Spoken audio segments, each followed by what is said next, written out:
Good morning সবাইকে, welcome আমার চ্যানেলের পক্ষ থেকে। তো তোমরা সবাই কেমন আছো? আশা করি অনেক অনেক ভালো আছো, আর আমিও বেশ আছি। তো সকালবেলায় এই যে ডাল বসিয়ে দিয়েছি, মুগের ডাল। আর আজকে হচ্ছে বৃহস্পতিবার, তো সব কিছুটাই নিরামিষ। জানো, বৃহস্পতিবার আমাদের বাড়িতে নিরামিষ রান্না হয়। আর এই যে তনভির ভাত হচ্ছে, আর একদিকে ডাল বসিয়েছি। আর এই যে আমার চাটা নিয়ে নিলাম। তো চা খাওয়ার পরে এই যে আবারও কী বলো তো, সারা দিনের চিন্তা ভাবনা যে করতে হয় সকাল থেকে। তো মটর ভিজিয়ে দিলাম, আর মটরের সাথে আমি একটু ছোলার ডাল মিশিয়ে দিই। তো নিরামিষ ঘুগনি বা আমিষ ঘুগনি যাই হোক না কেন, ওই যে মটরের সাথে ছোলার ডাল মিশিয়ে কিন্তু ঘুগনি রান্না করলে স্বাদটা আরও দ্বিগুণ হয়ে যায়। তো আমি এইভাবে করেই কিন্তু সবসময় করি। তো ওই যে ভিজিয়ে রাখলাম, আর এই যে চালটাও যেটা দুপুরে রান্না হবে সেই চালটাও কিন্তু ভিজিয়ে দিয়েছি। তারপরে এই যে বাবা বাজার নিয়ে এসেছে। তো বাজারগুলো আজকে যেহেতু বৃহস্পতিবার হাটবার আমাদের এখানে, জানো। তো এই যে এই এতগুলো বাজার নিয়ে এসেছে, আর আলু পেঁয়াজ এই সমস্ত কিছু। তো আর দুটো ব্যাগ দেখতে পাচ্ছ, একটা ব্যাগ অলরেডি অন্য জায়গায় যেখানে আলু থাকে তো সেখানে খালি হয়ে গেছে।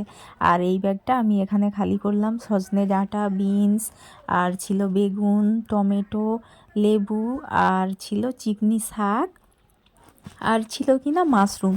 তোমরা তো সবাই মানে দেখেই থাকো যে বৃহস্পতিবার দিন মানেই কিন্তু আমাদের বাড়িতে মাশরুম হবেই হবে। তো এই যে তারই কয়েকটা ছাড়িয়ে কিন্তু মানে তন্দ্রির জন্য ভেজে দিলাম।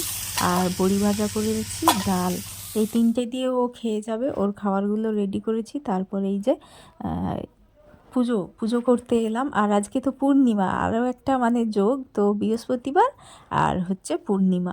তো সকাল থেকে একটু যেহেতু পূর্ণিমার পুজোর হচ্ছে জোগাড় করতে হবে, তো সেই কারণে কিন্তু একটু বেশি চাপই আছে। প্রতিদিনের নিত্য পূজা প্লাস হচ্ছে পূর্ণিমা পূজা। তারপরে আবার মেয়ের স্কুল, আর টুকাই আজকে সকালে স্কুলে গিয়েছে। তো কালকে যায়নি, তো তো আজকেও গিয়েছে। তো যাই হোক, এখন এই যে ঠাকুর ঘরটা পরিষ্কার করে নিচ্ছি, মন্দির ধোয়ানো এই সমস্ত কিছু হয়ে গেছে। আর মায়েরও তাড়াতাড়ি কিন্তু স্নান আজকে করে ফেলেছে। তো মা হচ্ছে মানে একটু হেল্প করে দিল, আর আমি দুজনে মিলে কিন্তু পুজোটা সেরে নিয়েছি। এই যে আমার পুজো দেওয়া কমপ্লিট হয়ে গেছে, আর বাইরেও এই যে পুজো হচ্ছে।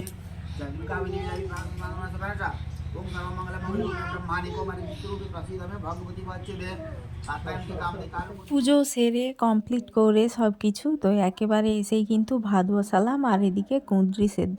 তো তারপরে দেখো অনেকটা যেহেতু সময় লেট করে ফেলেছি, এই যে মাশরুম ভাজা, আর সজনে ডাঁটা দিয়ে লাউ দিয়ে তরকারি, আর আলু পোস্ত, ওলকপি পোস্ত, ডাল, তো এই সমস্ত নানা রকম বড়ি ভাজাও করেছিলাম। তো যেহেতু সবটা খাওয়ার পরে একটু একটু শেয়ার করে দিয়েছি। আর এখানে আমার দেখো কাজের লোক বেড়ে গেছে। তো ওর নিজের এই যে জামা কাপড়গুলো ধুয়েছি তো এখন, তো এই যে কয়েকটা ও নিজে মেললো।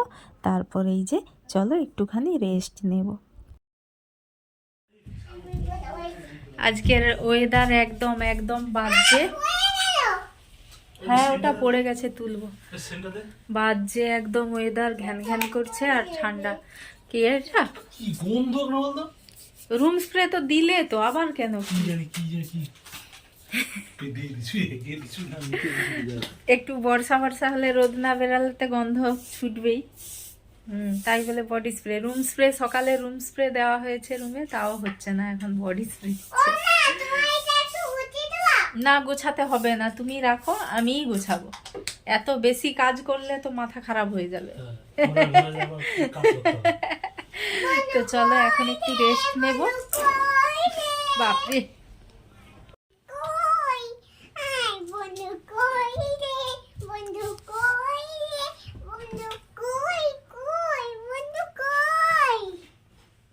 অনেকক্ষণ কিন্তু রেস্ট নিয়েছি। ওই যে শীতকালে যদি লেপের মধ্যে ঢুকে যাই তো বেরোনোর সময় কিন্তু মহা জ্বালা।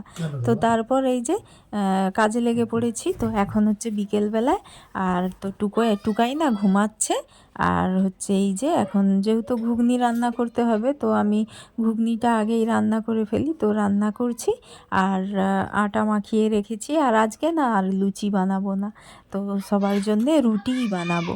তো এখন ঘুগনিটা রান্না করার পরে তারপর কি বলতো আগে থেকেই করছি তো সন্ধে দেওয়া আছে তো অনেক রকমই আছে। আর তনভির পেছনে আজকে মানে বিশেষ করে একটা সপ্তাহ ছিলাম না তো সেই কারণে ওর স্কুল টুল সব অফ গেছে। কিছু পড়া ওর এগানো ছিল, তারপরেও কি বলতো এগিয়ে গিয়েছে। তো সেগুলো না আজকে মানে ধরবো, সন্ধ্যের থেকে অনেকটা চাপ নেব, সেই কারণে কি একটু তাড়াতাড়ি রান্নাও করে তো ওকে একটু চাপ দেওয়ার জন্যে। তো এখন এই যে ঘুগনির জন্যে নিরামিষ এমনি শুধুমাত্র টমেটো আর আদা জিরে বাটা দিয়ে আর ধনেপাতা দিয়েই রান্না করছি, আর কিছু মশলা সেভাবে দিচ্ছি না। তো সব সময় তো জানো নিরামিষ ঘুগনি এইভাবেই রান্না করি, তো স্পেশাল করলে করা যায়, তো সেভাবে আর কিছু করছি না, এভাবেই ঠিক আছে। এক হাতে করে ফোনটা ধরে আছি আর এক হাতে করে করছি, তো তাও রান্না করার সাথে সাথে কি বলতো সময় টুকাই ঘুম থেকে উঠে পড়েছে, ওকে কোলে নিয়ে নিয়েই রান্না করছি। এইভাবে করেই কিন্তু আমার সময়টা কেটে যাচ্ছে এদের নিয়ে। তো এই যে মটর আলু সেদ্ধ করেছি, তো এটা এখন দিয়ে দিলাম মশলার মধ্যে। কাঁদে টুকাই কাঁদে, কেন না, একদম চুপ করো। কি খাবে চলো,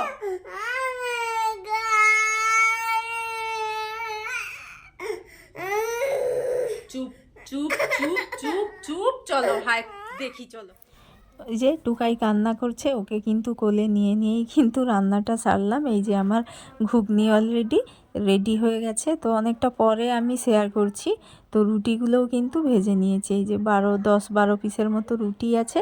আর এই যে তনভি তো জানোই ঘুগনি মানে লুচি বানিয়ে দিতে হবে, তো এই কয়েকটা লুচি আর এই যে ছোট্ট ছোট্ট লুচিগুলো কিনা টুকাইয়ের, ও নিজে হাতে করে বেলেছে। তারপর দেখো কি অবস্থা। অনেকটা সময় পরে ওদের কী বলতো তনভি আর টুকাই ওদের দুজনকে ম্যাগি বানিয়ে দিয়েছি, তারপর খেলো, তারপরে একটু ঠিক আছে। তো আমার রান্না বান্নাও হয়ে গেছে, চলো সবাইকে টাটা, গুড নাইট।